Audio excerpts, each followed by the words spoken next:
요즘 TV 방송마다 먹거리에 관련된 예능 프로그램들이 마구 이렇게 쏟아지고 있습니다. 본래 맛있는 음식과 음식점을 소개하는 그런 먹는 방송들이 인기가 있습니다. 그걸 줄여서 먹방이라고 그렇게 얘기를 합니다. 근데 최근에는 이것이 진화되고 있는데 유명 연예인들이 나와서 직접 요리를 만들고 있습니다. 그래서 먹방을 넘어 요리하는 과정을 다루고 있는 이것을 쿡방이다 그렇게 이야기를 합니다. 삼시세끼 어떤 조그만 전라도 섬에서 있는 그런 곳에서 요리 만드는 것을 보여주기도 하고 또 뭐 냉장고를 부탁해 제가 못 본 프로그램입니다.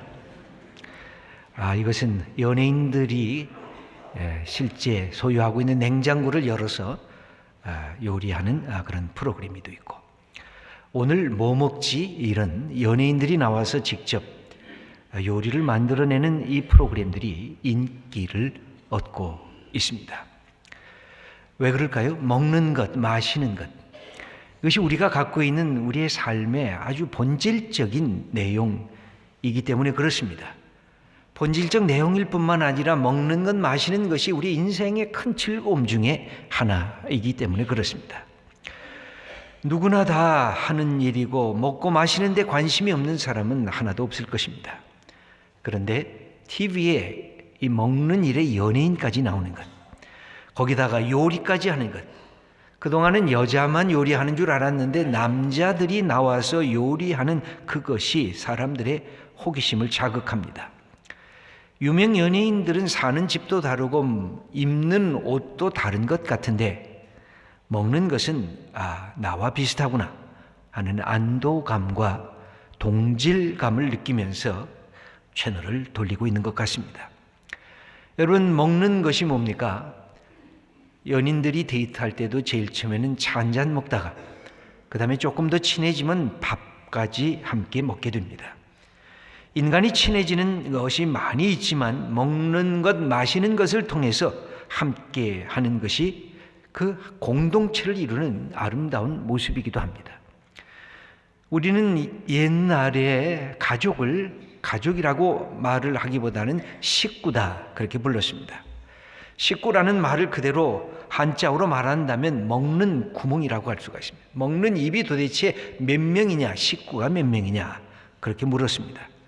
제가 중고등학교 다닐 때나 대학 시절에 인사말은 요사이처럼 좋은 아침입니다, 반갑습니다 이런 말이 아니라 아침 드셨습니까? 그리고 후배한테는 야, 밥 먹었냐? 이것부터 이야기하는 것이 인사법이었습니다. 먹고 마시는 것이 우리의 삶의 일상성 속에 깊이 들어와 있었습니다. 우리 성도님들은 어떤 먹거리, 어떤 음식을 좋아하십니까? 이 먹는 것을 즐거워하십니까? 분명히 탐식은 별로 좋은 것은 아니지만 먹을 때 기쁘게 먹는 것, 먹을 때 감사하면서 먹는 것, 이건 아주 소중한 것입니다. 성경을 읽어봐도 먹고 마시는 것이 얼마나 소중한 것인가 반복해서 우리들에게 가르치고 있습니다. 하나님께서 첫 인간에게 주신 계명은 먹는 계명이었습니다. 다른 것은 다 먹어라. 그런데 이 에덴 동산 중앙에 있는 선과 악을 아는 이 나무의 열매만큼은 네가 먹지 말라 하는 먹거리를 갖고 시험을 하셨습니다. 먹는 것을 통제할 수 있는 사람이면 다른 어떤 것도 절제를 할 수 있는 사람인 것을 확인하는 것이 아니겠는가 그런 생각도 들어집니다. 구약의 이스라엘 백성이 출애굽을 할 때 광야 생활 속에서 하나님은 그들의 먹는 것 마시는 것이 늘 마음에 걸리셨습니다. 그래서 그들에게 준 것이 만나였고 그들에게 준 것이 메추라기였고 그들에게 준 것이 반석에서 물이 나오는 물 마시는 것이었습니다. 여러분, 구약의 전도서가 얼마나 인생의 헛된 것을 강조를 하고 있습니까? 이런 무상하고 허무한 인생 속에서 그런데 즐거워할 것이 있는데 뭐냐? 먹는 거라고 말하고 있습니다. 전도서 9장 7절을 보면 이렇게 기록이 되어 있습니다. 너는 가서 기쁨으로 내 음식물을 먹고 즐거운 마음으로 네 포도주를 마실지어다. 먹을 때 좀 기뻐하고 먹을 때 즐거워하라는 겁니다. 음식을 앞에다 놓고 타박 좀 하지 말고, 음식 앞에다 놓고 불평하지 말고, 먹을 때 감사하구나, 내가 살아있구나, 참 내게 생명의 힘을 주시는구나, 기뻐하고 감사하면서 먹으라는 것입니다. 신약에 들어오면 예수님도 하나님의 말씀을 증거했지만 예수님의 마음속에도 이 먹고 마시는 것이 너무 중요해서 먹고 마시지 못하는 사람들, 소외된 사람들, 가난한 사람들에 대한 예수님의 긍휼히 여기는 마음이 계셨습니다.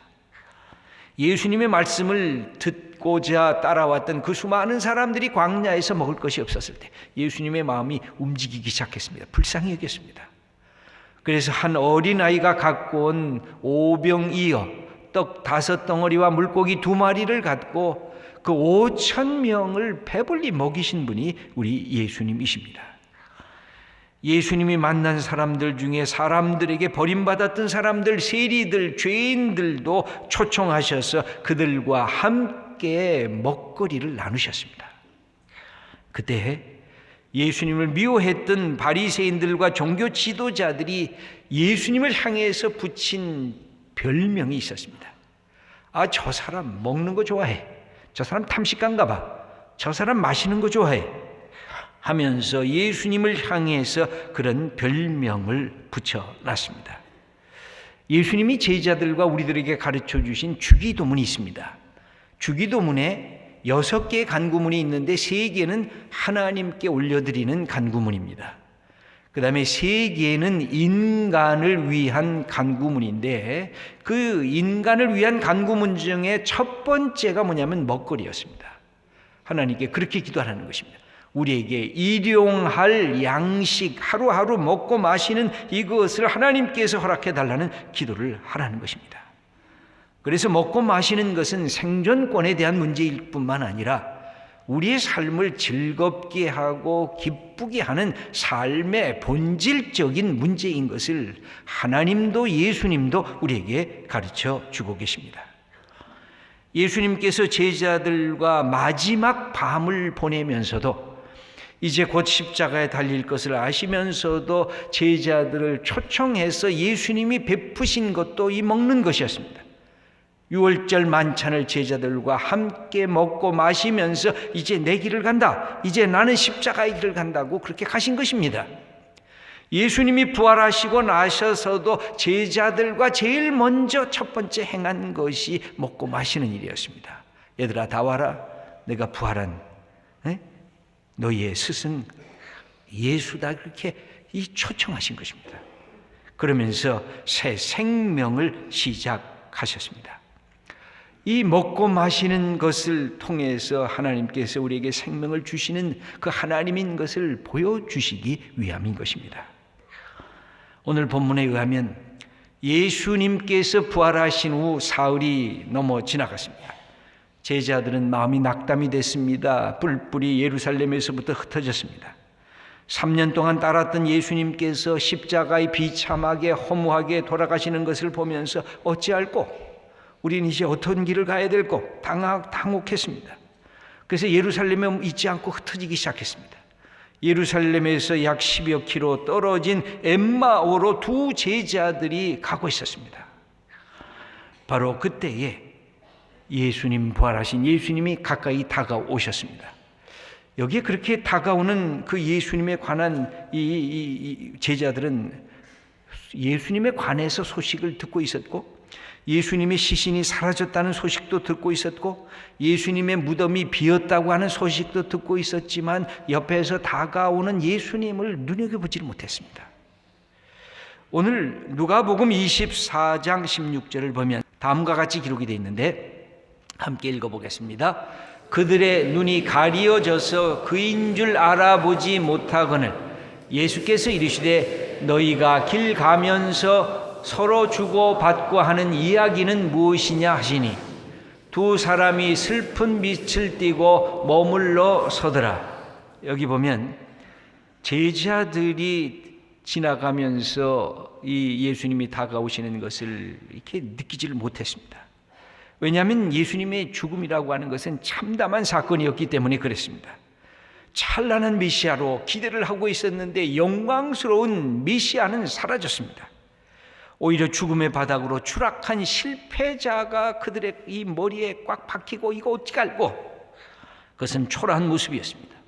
그건 고난의 모습이었고 그것은 비참한 모습이었습니다. 그래서 예수님이 가까이 다가오셨어도 상상이 되질 않았습니다.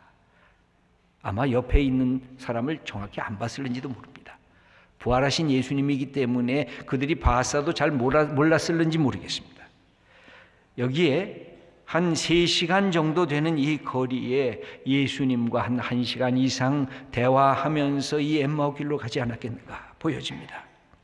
그런데 예수님을 몰랐습니다. 그런데 이분이 뭔가 계신 것 같아서 함께 식사 시간에 함께 참여하게 됩니다.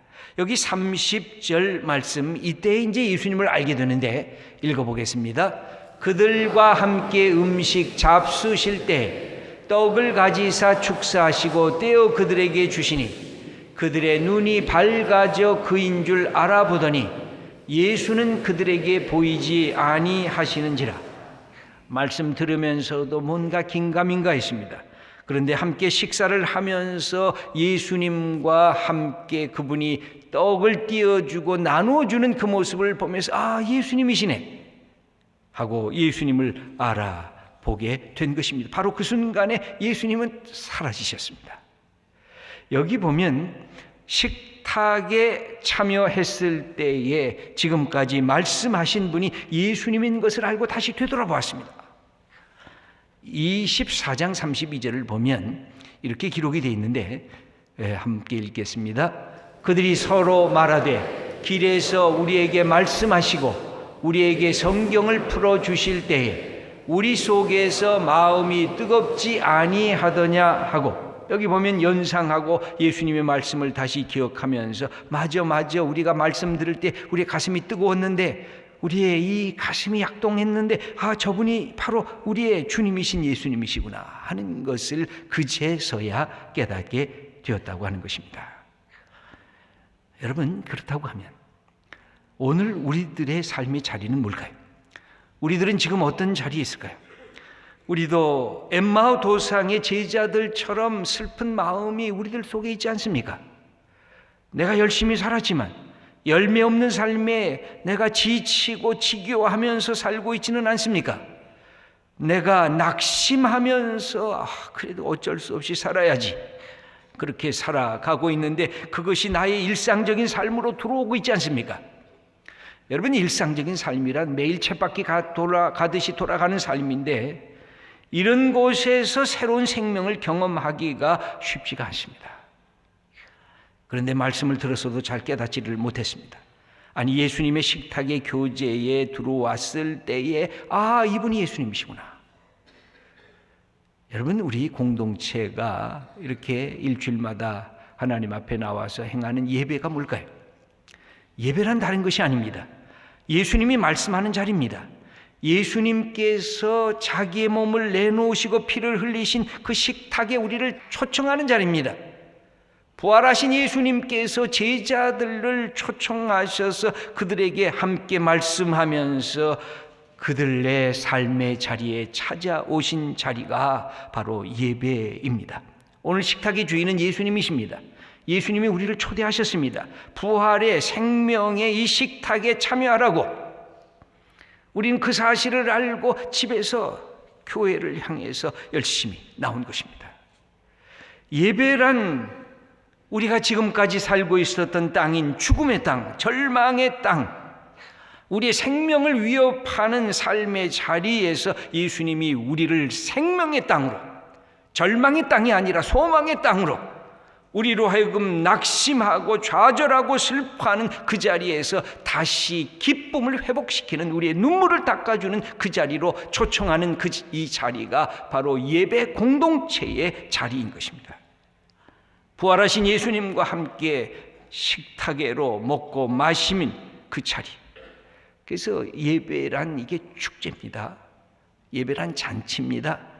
부활하신 예수님과 함께 생명을 사는 그 자리인 것입니다.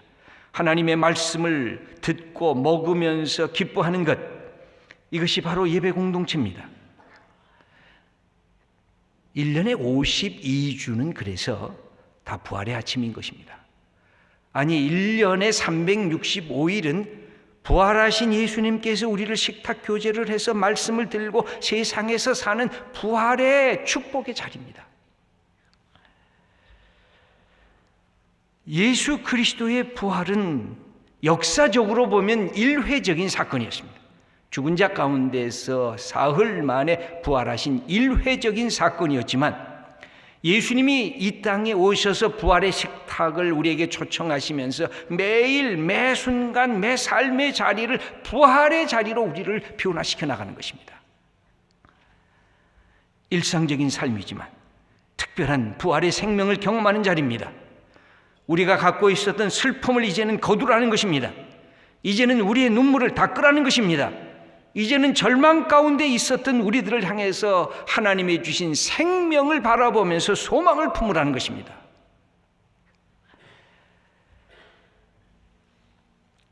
이제 이번 주일 4월 16일이 되면 지난해 세월호 참사 1주년을 맞이하게 됩니다. 요새 세월호 이 참사에 대한 얘기를 하면 누구나 다 가만히 입을 닫습니다.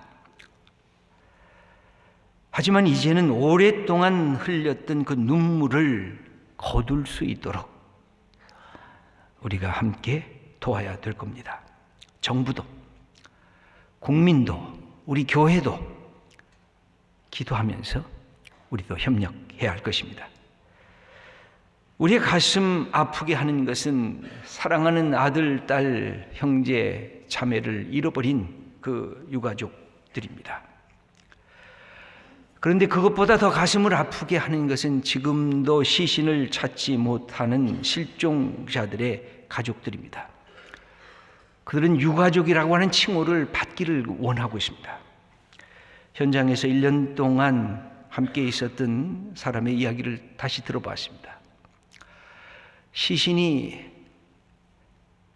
바닷물에서 건져와서 가족들이 확인할 때마다 같이 울죠. 그런데 시신을 아직 찾지 못한 실종자들이 그 유가족들이 떠날 때 꼭 하는 말씀이 있다 그래요. 축하한다고. 여러분, 시신을 찾은 게 축하할 일, 죽음 앞에서 축하할 일이 아니잖아요. 근데 시신을 못 찾은 그 부모들은 축하한다고. 나도 제발 내 아들, 내 딸을 찾았으면 좋겠다고. 실종자의 가족이 아니라 유가족이라는 칭호를 받기를 원하고 있습니다. 우리는 이 죽음의 땅에 사는 아픔을 종식시키도록 우리가 해야 할 것입니다. 정부가 나서야 할 것입니다. 한 나라의 수장인 대통령까지 나서야 할 것입니다. 이 자리에는 고위, 우리 정치, 또 행정, 고위직에 계신 분도 계실 것입니다. 실종자 가족과 함께, 우리 유족들과 함께 우리는 엄숙한 장례식을 치러줘야 할 것입니다. 그래서 참사로 인한 슬픔을 이제는 종결을 시켜야 됩니다. 물론 세월호 참사의 원인을 밝히는 특별위원회는 계속되고 규명되고 다시는 어른들의 잘못과 어른들이 갖고 있는 욕심에 의해서 이런 참사가 나타나지 않도록 우리가 함께 애써야 될 것입니다. 하지만 중요한 것은 저 가족들의 슬픔의 눈물을 이제는 거두게 해야 하는 것입니다. 그 고통이, 그 죽음 속에서 계속 죽음의 땅에서 사는 고통이 얼마나 크겠습니까? 생명의 땅으로 초청을 해야 됩니다. 이제 죽은 자는 맡겨야 됩니다. 우리는 알고 있지 않습니까? 사람이 죽으면 그 영혼이 그의 시신에 갇혀 있는 것이 아닌 것을 알고 있지 않습니까? 그래서 사람이 죽으면 그 죽은 자를 땅 속에 묻고 있지 않습니까?